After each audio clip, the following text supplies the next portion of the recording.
Yo, what up everybody, it's your boy here, MC, and welcome back to SwahiliNation, Swahili to the world. Guys, if you're new to this family, y'all know how to do. Subscribe, turn notification button, follow us on Instagram and Twitter, the same name, SwahiliNation, and you know, Mika Chava right here. Guys, I'm coming back to do reaction on one of the videos. Shout out to Reason Africa. First of all, why Swahili is becoming Africa's official language.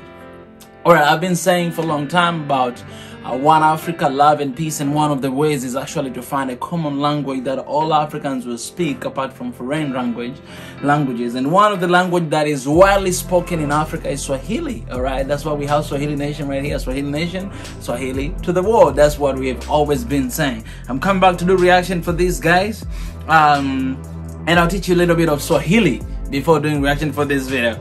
Okay, one language in Swahili is lugha moja. Here is a little bit tricky. The pronunciation is lugha moja, one language. Alright, that was in time, guys. I'm gonna go ahead and do reaction for this video right here. It's a little bit long, it's like 12 minutes long, so please grab your popcorn and enjoy the show. That was in time. Let's jump right into it. Let's go. The quest for Africans to speak in one voice is gathering steam, with global corporations starting to pay attention to Swahili's rise as lingua franca in most of eastern parts of Central Africa. The language, which is currently spoken by about 150 million people, may soon become the first African language spoken across the continent. The latest sign of Swahili's rise, recently 16 Southern African countries agreed to adopt Swahili as a formal language in their region, providing impetus for a wider spread of one of the few shared African languages that is not colonial. My desire to inspire a passion for learning about Africa runs deep. If you'd like to have some better understanding of the continent, start now by subscribing and hit the little red bell on the side to get notified every time I post. Welcome to Reason Africa.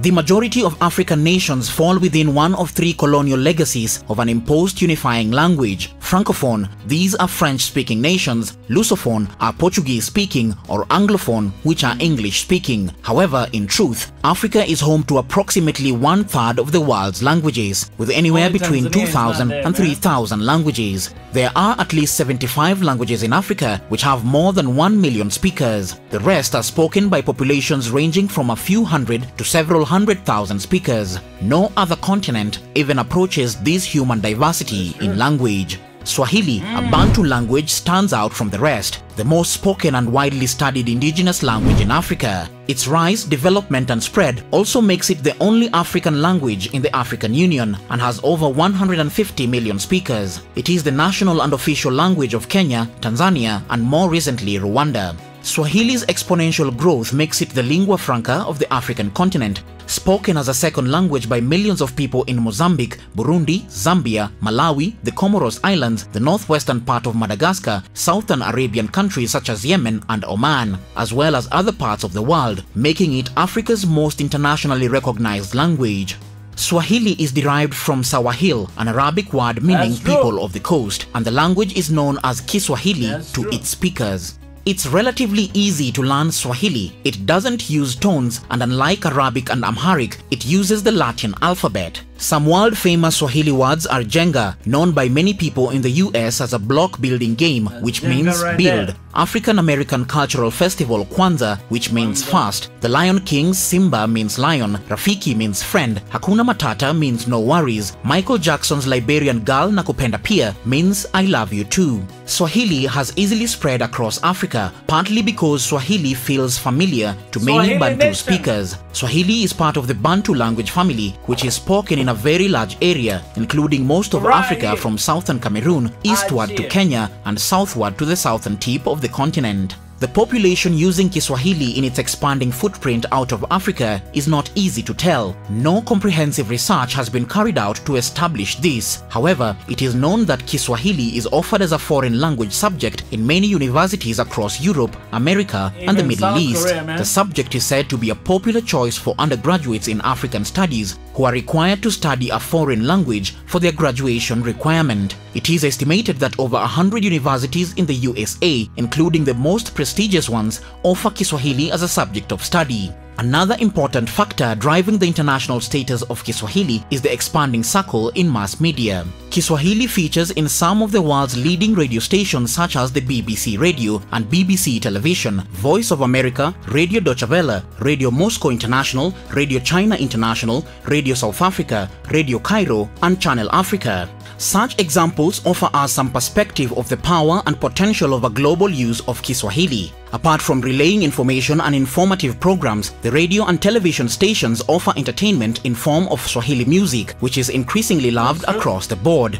Tanzania's Diamond Platnumz's music career has grown drastically all across the continent and the globe, thanks to his predominantly Swahili hip-hop style of music, which has made him one of Africa's most influential and one of East Africa's richest musicians. Such examples demonstrate that Kiswahili is attaining a prominent status. Swahili has been used in the past to shape understandings of the world about Africa. The challenge is to establish a sustainable global need and importance among other global languages. Africa and Africans should not continue to do business as usual. Rather, Africa and Africans have to assume their place in the global world, and that language is one avenue through which they can assert their authority and cultural power.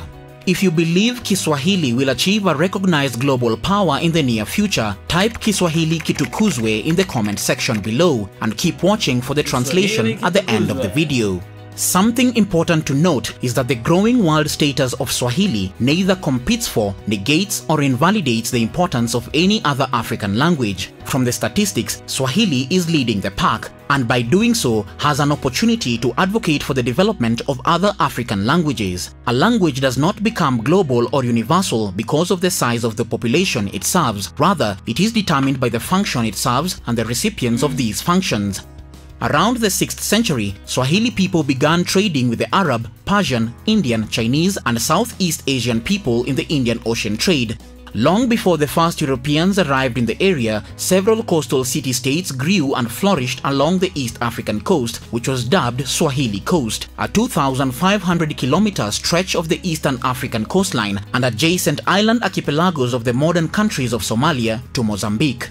Swahili is spoken as a native language on the Swahili coast in the famous towns of Lamu, Malindi, Mafia Island, Kilwa Kisiwani, Zanzibar, Pemba, Mogadishu, and Sofala. The ancient city-states of Lamu, Kilwa Kisiwani, and the stone town of Zanzibar are now designated as World Heritage Sites. As trade intensified between Africa and Asia, these prosperous city-states were thriving hubs by the 13th century, 200 years before the arrival of the Portuguese. Trade goods passing through the ports of the coast included gold, ivory, iron, timber, and slaves from the interior of Africa, and fine silks and fabrics and glazed and decorated ceramics were imported from outside the continent. This trade was made possible by the monsoon winds, which could reliably bring traders from around the Indian Ocean to and from the East African coast. Many of these goods passed through Swahili towns and into a hemisphere-spanning trade network through the Red and Mediterranean seas across the ocean to India, Persia, and to China. Swahili thrived and spread despite initial resistance shown by missionaries who associated it with Islam. Letters written in 1711 in Kilwa Kisiwani are believed to be the first ever documents to be written in Swahili, but they were written in Arabic script. They are preserved in the historical archives of Goa, India, underpinning the regard in which Swahili is held. Through 500 years of colonial occupation, the Portuguese, Omani, the British, the Swahili culture that coalesced in the medieval period has persisted. Today, more than 1 million people in East Africa identify as Swahili. Mombasa and Dar es Salaam are today the largest port cities on the Swahili coast. Many Africans who visit, work, or live out of Africa are often asked, "Do you speak African?" underpinning a monolithic misunderstanding of Africa as a country and not as a continent.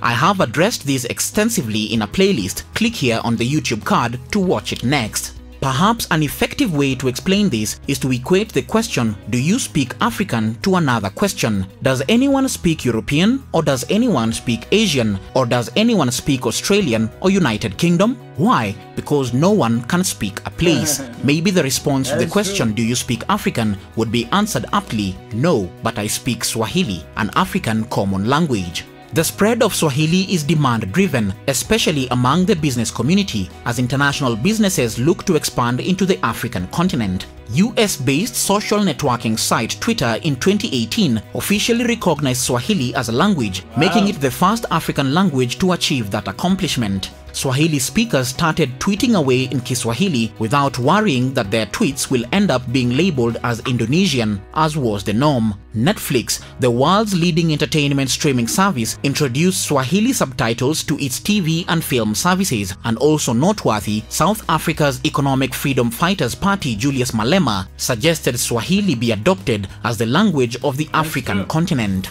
All steps in the right direction. However, it will take proper investment, political will, and a thorough public education campaign to address the misconception that African languages are somehow inferior. Swahili will from the year 2020 be taught in South African classrooms. The push to embrace the Swahili language comes as African countries step up efforts to reform their education systems and reevaluate strategies for mother tongue-based education and to reduce over-dependence on foreign languages. Prevention of the demise of African language is a Herculean task. We taunt and laugh at those who can't pronounce English words properly. It is with a heavy heart to note that some schools have resorted to the colonial style of enforcing an English or French-only environment in schools. Students who are caught speaking their local languages or Kiswahili on school compounds are punished. If African languages such as Yoruba, Hausa and Zulu, to name a few, become extinct and gone forever, the understanding of African cultures will also inevitably become extinct. The conclusion these kids are drawing from such punishments is that their local language or Kiswahili is inferior, something that was enforced during the colonial era. Some perspective of the power and potential for a global use of Kiswahili is the recent massive online debate regarding Disney's trademark of Hakuna Matata, the phrase from the Lion King movie.